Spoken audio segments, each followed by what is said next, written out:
Hello, Jim here at O'Reilly's, looking at a Renault Trafic. So inside the vehicle here we have engine failure hazard, check anti-pollution system, engine management light on, spanner light on, and of course the usual Renault Trafic or Vivaro engine that sounds like a bag of nails. So I'm going to use this Top-Down RT Diag Pro, which I've been sent by Top-Down here. I've already done a search on the van. We've had a little look over the van already. I've just been talking about the diagnostic machine here on a separate video. So it's doing a full scan there on the van. Okay, scan is finished. We have in the ECM particle filter clogged. Sorry, don't know if you can see that. DTC200292 and a DTC038096. Okay, we also have oil dilution DTC253F29, particle filter outside the values again. That's problems in the ABS system there, multiplex systems, injection multiplexed emission missing. Never even heard of that one. I'm not sure why it's in the ABS module. Instrument cluster, CAN communication, oil level sensor circuit, oil sensor below the minimum level. So could have oil dilution problems. I'm not sure what else is going on. Starter. So there seems like lots of different electrical sort of faults here. Daytime running lights, all sorts of other stuff. Trying to get this screen in a position where you can actually see what I'm looking at. Okay, there, a little bit better there. That's the problem working outside, you get a lot of glare from the sun. Okay, what I'm going to do for now is clear all of those codes.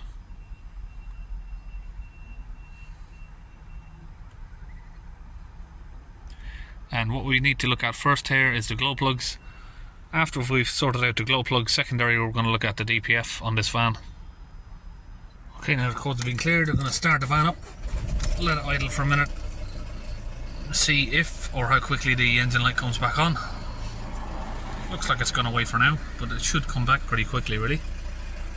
So to test the glow plugs or test the wiring or the module, we need to figure out what needs changing, because it just gives you a preheating fault. It doesn't tell you exactly what's wrong. We're going to go to actuation tests and we'll look at the preheater relay right there. Just switch on my Milwaukee multimeter. Got that connected to the earth on the battery, and I've pulled out a plug from the glow plug here. I've got the other end of that hooked in there. So back to the diagnostic tool here, we're going to press the preheater relay and make sure the ignition's on. Yes, so that's in progress, and we can see we're getting 2.9 volts, so that's all good. So it looks like we're not going to need the glow plug relay, which is over there, but we are going to need the glow plugs themselves, which are just down here. Okay, so just squeeze these two little tabs to release that overflow pipe. Has given a bit of a spray of coolant there as I've undone that. I'm going to press this forward, this little clip here, and then tap the coolant bottle reservoir off, so we can unhook that now like that. So I'm going to remove this oil filler here just to get it out of my way. 10mm bolts. So now we can just tuck that back over there out of the way, and that allows us now to get this coolant reservoir and sort of tuck that to the side as well a little bit over there. So now we can sort of see, you can't see from here, but let me just get the camera down in here. Right there where that green plug is, we have one of the glow plugs right there, and next one is there, another one there, and of course just that one down there that we've already unplugged. So I'm going to give them a spray up with some of this lubricant here, give it down there, and we'll just give them this little spray up. So I'm just going along here. I'm going to pull the plug out of each glow plug. I'm just using the pliers because it's quite tricky to grab them with your fingers.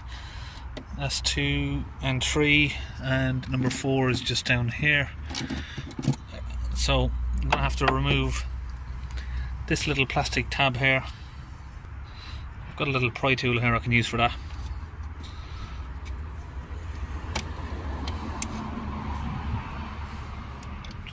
Let's get that off.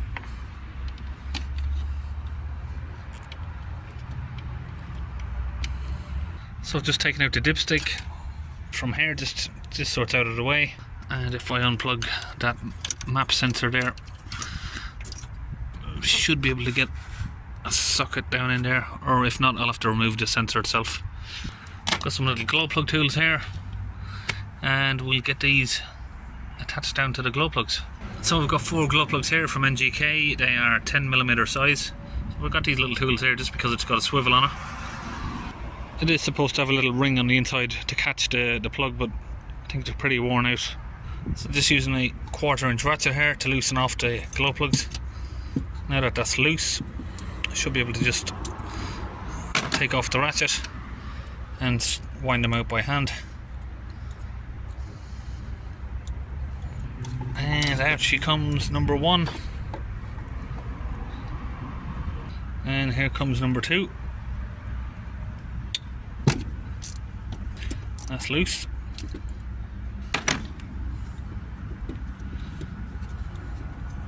And that's number 2. And that's number 3.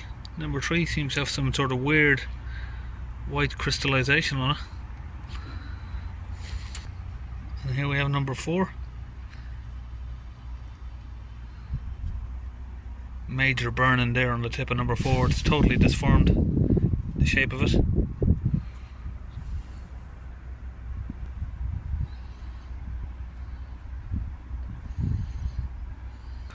That's the 4 there. So if we do some tests on these glow plugs here, you can see that sort of jumping around. If we go to number 4, the one that looks like it's burnt, we don't get anything, 0. Number 2, 0. No, we're getting 3.8, 2.6 ohms on number 1. And on the new glow plugs, we are getting sort of 1.8 ohms across all of them. 2.1. So let's get these glow plugs fitted in. We have glow plug cylinder 1 hole down there.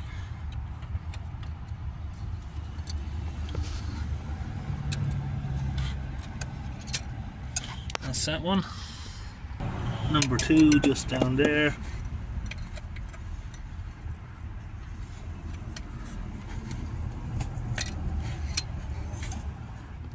Number 3, a little bit more difficult to film, but we've got it in. And we've got number 4 just down there. We'll get all those tightened up. Now from what I could find, torque on those is around about 15 to 20 Newton meters. 20 seems a little bit much in my opinion, but now we're ready to just plug them back in. Okay, so that's all the glow plugs back in there. Feels weird having this tool. It's tiny compared to my tab 3. Right, now we've got the glow plugs done. I'm going to go on the data stream, see if we can figure out what else is going on with the DPF, and I'm going to also check the turbo inlet pressure pipe, see if we can have a look at that as well. So I don't know if I'm doing something wrong with this top done or not, but I can't seem to find the little search bar where I can search for what I want instead of going through a list of 300 different items. It's a little bit annoying. You know what, I'm going to just grab out my other tool just because it's a little bit easier to work with. Okay, let's get this set up again.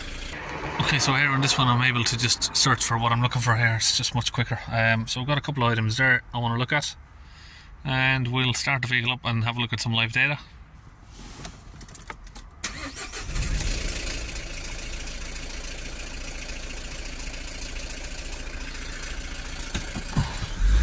Okay, we'll hold it up sort of 3000 RPM.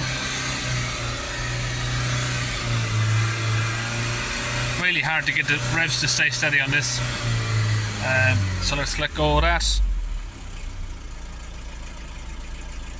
and this one here.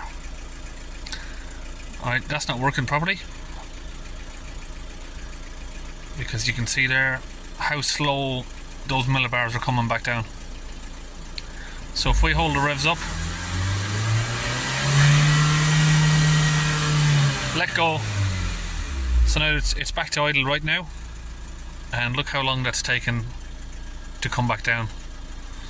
See, the pressure is not releasing from the turbo pipe, so we're going to have to get that cleaned out.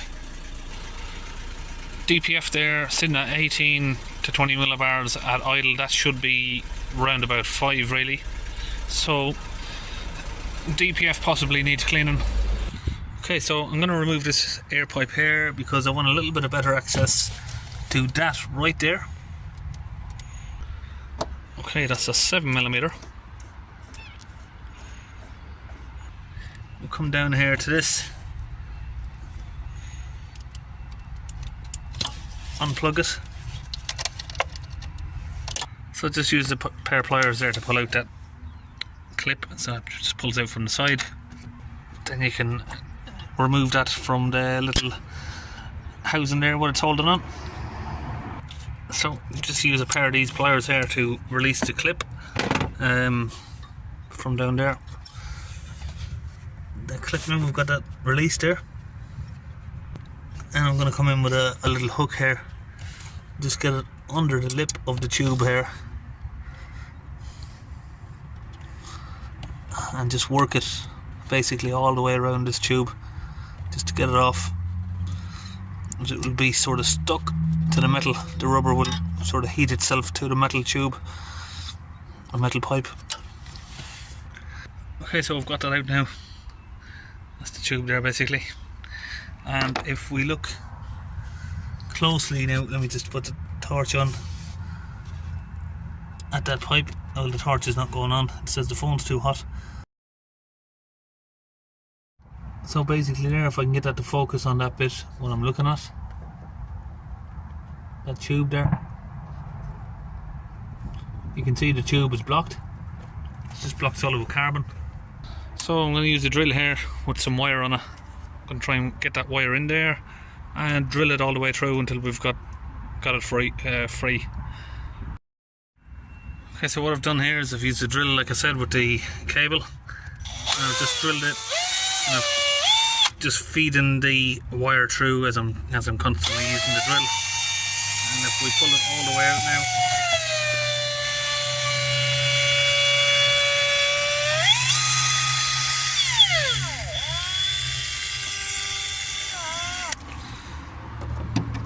so I think that's gone all the way through now. If we look down along the cable, you should see sort of black soot on it. So what I've done now is I've connected a long hose to that tube, and I'm going to fill this up with some brake cleaner. I'm just going to let that flow down there.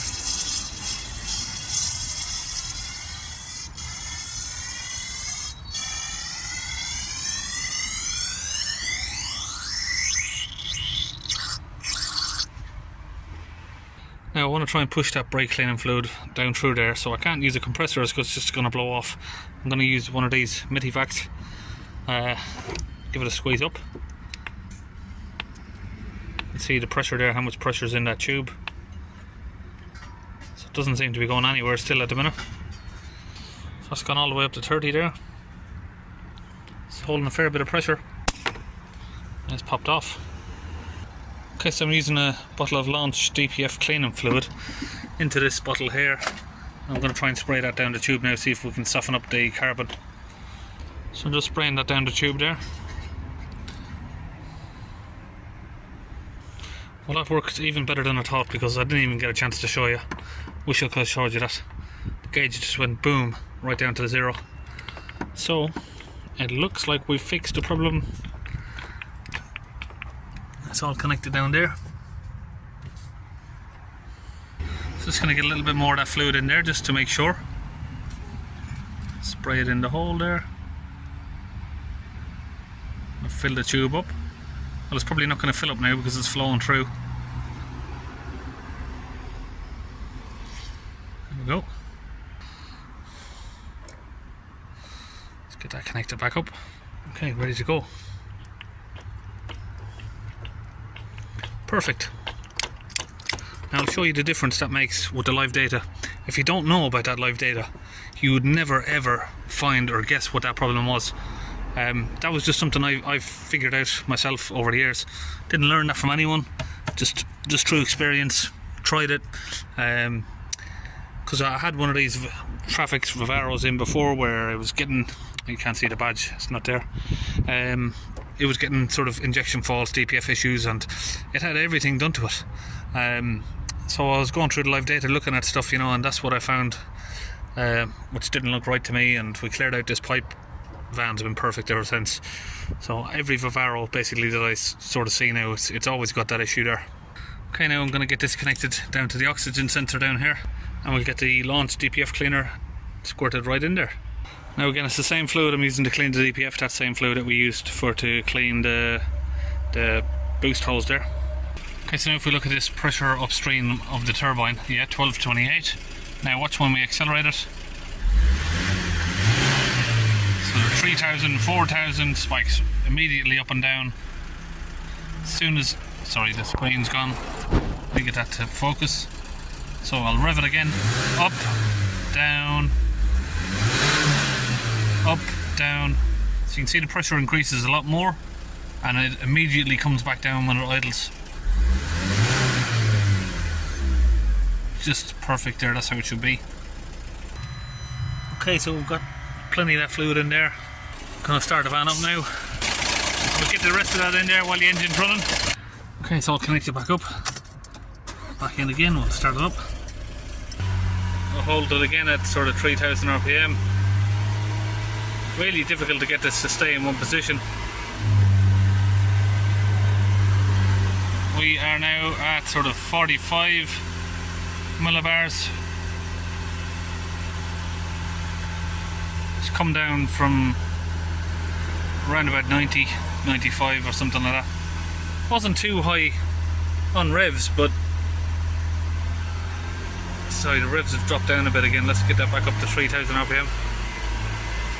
Well, we're at 3,500 now, so okay, let's let it idle. See where we are. Yeah, perfect. We just got it just under 10 there. 9, 10. We haven't taken it for a drive yet. It's only been running for a minute. Just look how more freely the revs are going up and down on this van. It was really struggling to rev before. Okay, so that's about that. So I'm going to come back out of the live data and check for fault codes. No fault codes there, so we've already taken on a drive, we've done the clean, everything's all good. So that's it, we'll see you in the next video.